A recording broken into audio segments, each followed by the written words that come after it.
မျိုးသားတို့ရေတင်တို့ရဲ့လက်တွဲပေါ်အမျိုးသမီးကအဲ့ဒီအချိန်မှာဘာကိုအလိုချင်ဆုံးထင်မလဲဆိုတာကိုရောစဉ်းစားဘူးပါသလားအမြဲတမ်းမြန်ဆန်ပြီးပြင်းထန်နေမှစိတ်ချနှက်မှုအပြည့်အဝရတာမျိုးလား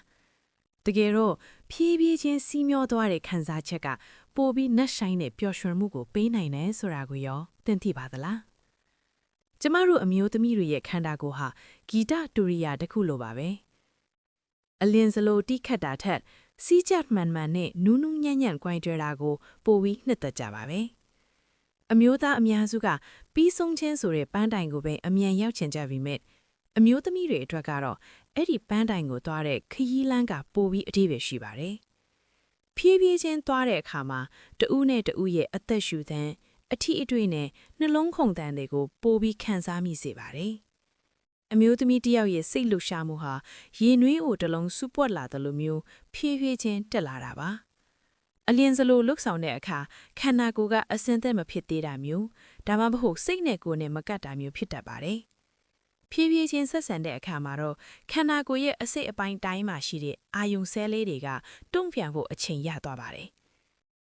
ရုပ်ပိုင်းဆိုင်ရာအရသာတင်မကပဲစိတ်ပိုင်းဆိုင်ရာမှာလည်းငါ့ကိုတန်ဖိုးထားတယ်ငါ့ကိုဂယုစိတ်တယ်ဆိုတဲ့ခံစားချက်ကိုဖြစ်ပေါ်စေပါတယ်။ဖြည်းဖြည်းချင်းဆက်ဆံမှုရဲ့အကြီးမားဆုံးလွတ်ဟော်ချက်က